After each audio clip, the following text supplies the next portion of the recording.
Aquí ve tres vehículos muy diferentes: un auto de choque de la feria, una bicicleta de montaña en el campo y un coche de turismo. Diga usted mismo qué vehículos disponen de un embrague separador y cuáles están dotados de un cambio de marchas escalonado. ¿Puede imaginarse las razones de estas diferencias?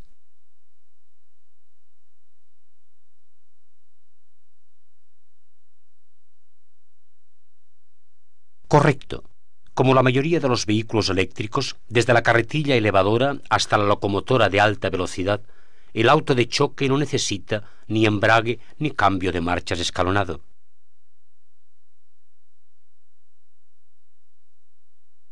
La evolución del par del motor eléctrico muestra la razón. Se dispone de un par uniforme desde el estado inmóvil hasta casi el número de revoluciones máximo. Esto es así especialmente en el caso del motor en derivación aquí mostrado.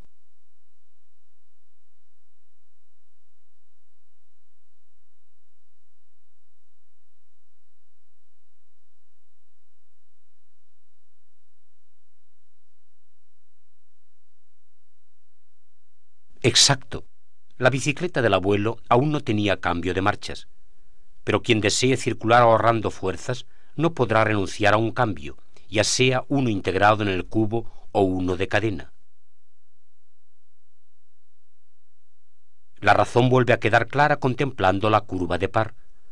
El ciclista aplica óptimamente su potencia a unas 100 revoluciones por minuto. A números de revoluciones superiores tendrá que pedalear como un loco. A números de revoluciones más bajos tendrá que aplicar demasiada fuerza a los pedales. El cambio adapta el estrecho margen de par del ciclista a la velocidad altamente variable. Una moderna bicicleta de montaña dispone para ello de un gran número de marchas. En el caso de un cambio con 21 marchas, hay 3 piñones unidos a la biela del pedal y 7 piñones unidos al eje de la rueda trasera. Averigüe usted mismo la desmultiplicación haciendo clic con el ratón en el cable delantero del cambio. Luego, gire los pedales con el ratón.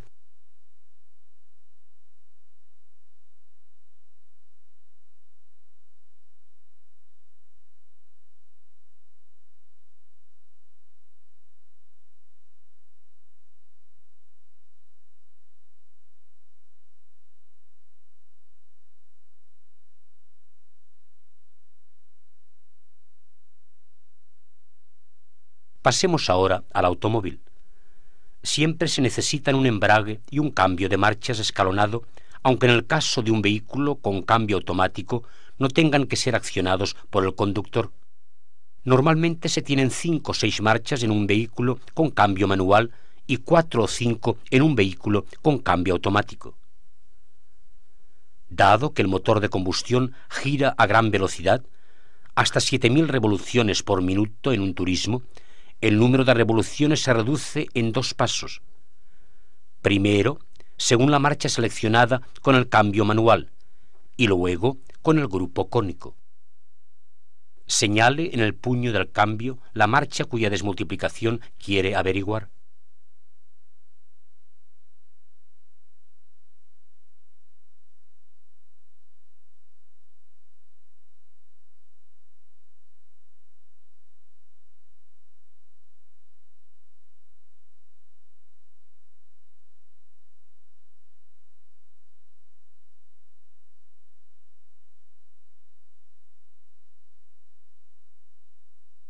Igual que en la bicicleta, el cambio de marchas escalonado se necesita para adaptar el margen de par limitado del motor de combustión a la velocidad de marcha del vehículo.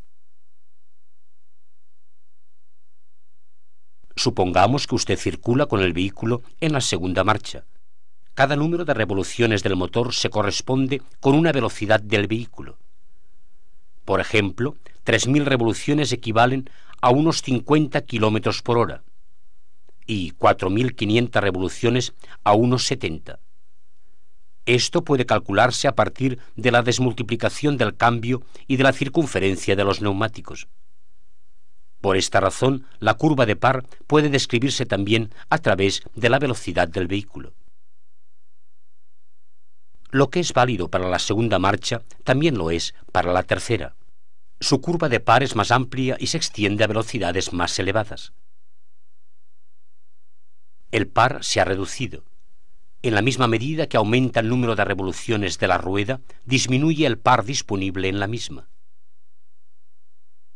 Complete la curva para la siguiente marcha. Naturalmente estará en las velocidades bajas, y las curvas para la cuarta y la quinta marcha a velocidades altas.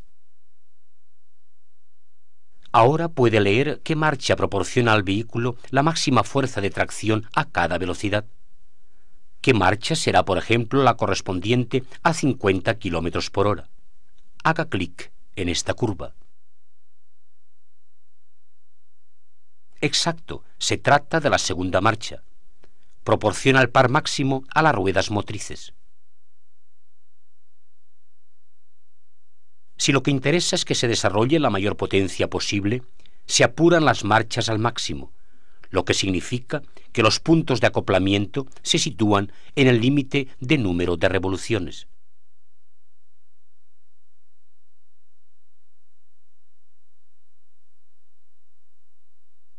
Para una circulación confortable y económica, los puntos de acoplamiento están más bajos. Además, la posición de los puntos de acoplamiento al cambiar a marchas superiores es distinta a la del cambio a marchas inferiores.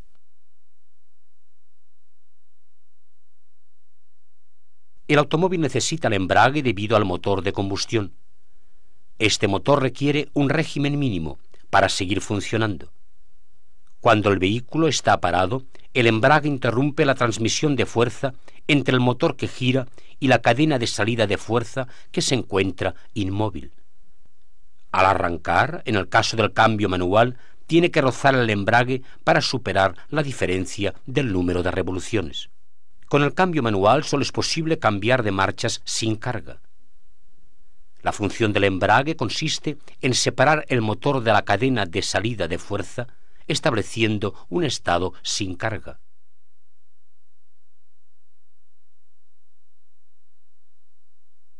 En un vehículo con cambio manual, la transmisión de fuerza tiene lugar desde el motor de combustión al embrague separador.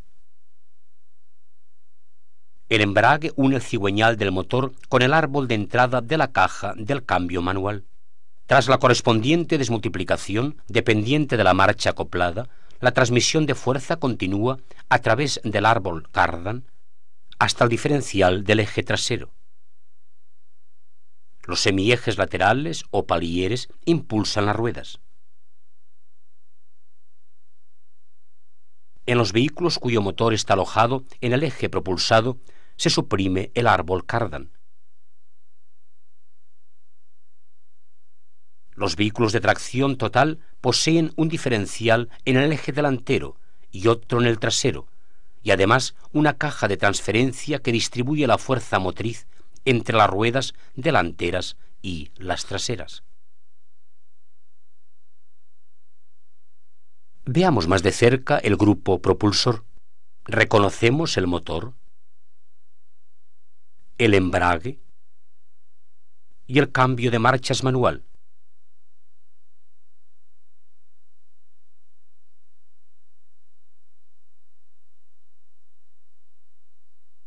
En el vehículo con cambio automático, la transmisión de fuerza es muy parecida. El motor, el diferencial, los semiejes y el tren de rodaje son exactamente iguales. Pero en lugar de un embrague se utiliza un convertidor de par y en lugar del cambio de marchas con árbol intermediario, un engranaje planetario. Cuando el vehículo está parado, el convertidor de par separa el motor que gira de la cadena de salida de fuerza inmóvil, igual que hacia el embrague, pero el convertidor de par desempeña más funciones que un embrague. Como veremos más tarde, puede considerarse como un cambio hidráulico. Esta es la razón de que, en general, los cambios automáticos necesiten menos marchas que los cambios manuales. El cambio de marchas manual es sustituido por el engranaje planetario que ofrece toda una serie de ventajas sin las cuales no sería posible un control automático del cambio. La comparación aún puede seguir. En el caso del cambio manual, el conductor tiene que participar en el control de la transmisión de fuerza por parte de la caja de cambios. La vista y el oído registran la velocidad del vehículo y el régimen del motor, o dicho en general, la situación de marcha. Estas informaciones se utilizan en el cerebro para elegir la marcha adecuada, que se acopla por fuerza muscular con la ayuda del embrague y de la palanca del cambio.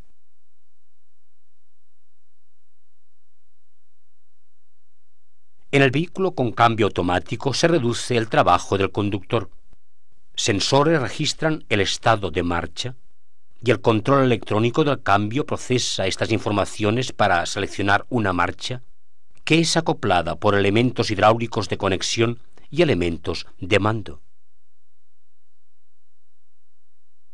Siempre se ha considerado que los cambios automáticos son especialmente confortables, pero por otra parte se enfrentan a toda una serie de prejuicios: lentos, grandes consumidores de combustible, poco deportivos.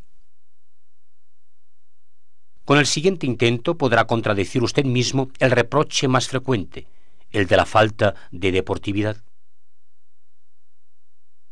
Es cierto que los vehículos con cambio automático presentan aceleraciones inferiores a los equipados con cambio natural.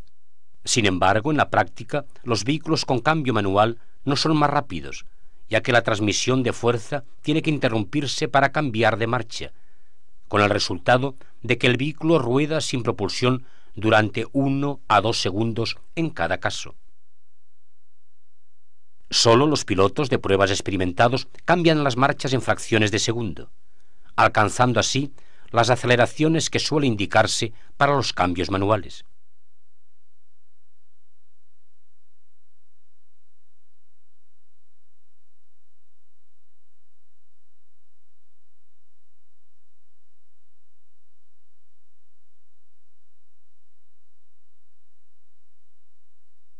Por el contrario, el cambio automático no necesita ninguna interrupción de la transmisión de fuerza, acelerando ininterrumpidamente. Pruebe usted mismo si con el cambio manual consigue ser más rápido que el vehículo con cambio automático. En el vehículo con cambio automático está acoplada la gama de marcha D. En el vehículo con cambio manual se acopla la primera marcha. Al alcanzar el límite de número de revoluciones, lleve la palanca del cambio con el ratón a la nueva posición de marcha. El embrague y el acelerador serán manejados automáticamente, sin su intervención. ¿Está listo? ¿Preparados? ¿Listos? Ya.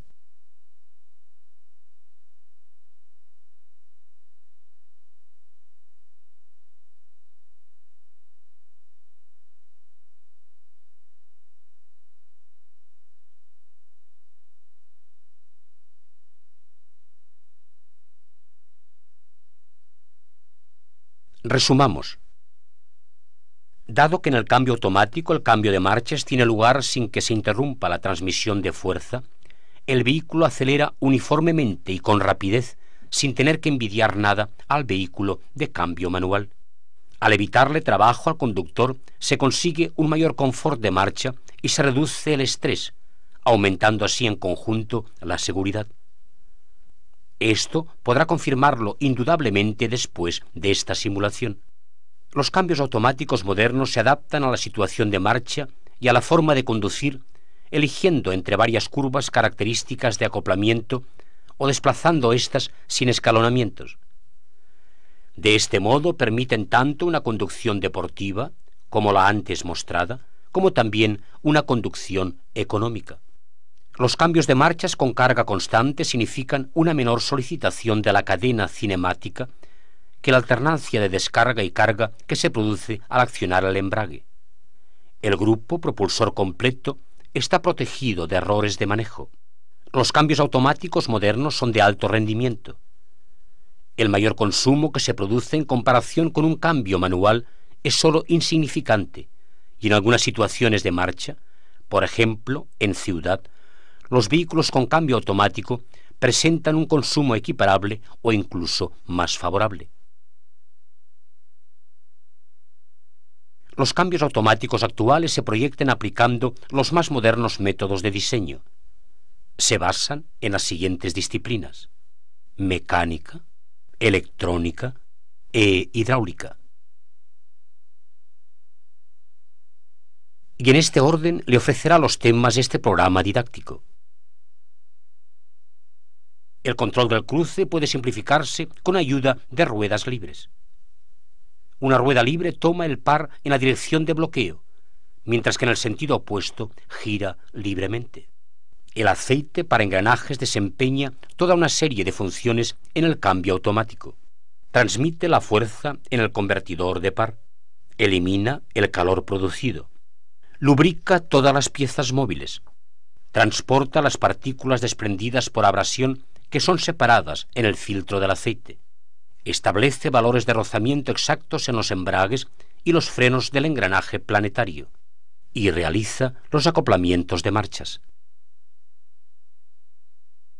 Para poder desempeñar todas estas tareas, las propiedades del aceite del cambio automático están sometidas a unas tolerancias muy estrechas. En especial, la viscosidad del aceite del cambio automático tiene que permanecer prácticamente constante dentro de una gama de temperaturas de menos 30 grados centígrados a 140 grados centígrados. Los requisitos que debe cumplir el aceite del cambio automático son acordes con la precisión de los restantes elementos de construcción del cambio. Si alguna vez tuviera que efectuar una reparación o una revisión en un cambio automático, tendrá que controlar siempre el aceite hidráulico siguiendo las instrucciones del manual, rellenando aceite o cambiándolo si fuera necesario. Para ello debe utilizar únicamente el aceite para cambios automáticos homologado por el fabricante del vehículo, no añadiéndole ningún aditivo.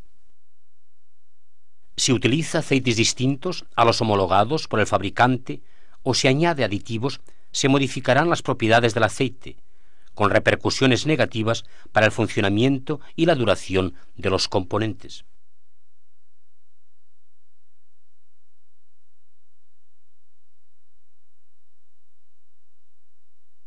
Primero se llena con el motor parado.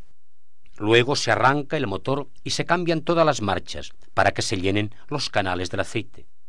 Ahora tiene que rellenarse aceite con el motor en marcha, ateniéndose a las especificaciones del fabricante. Preste atención a que el nivel de aceite sea el correcto. En este cambio tiene que encontrarse en la junta del cárter del aceite. Haga clic con el ratón en el bidón de aceite hasta haber llenado la cantidad de aceite correcta.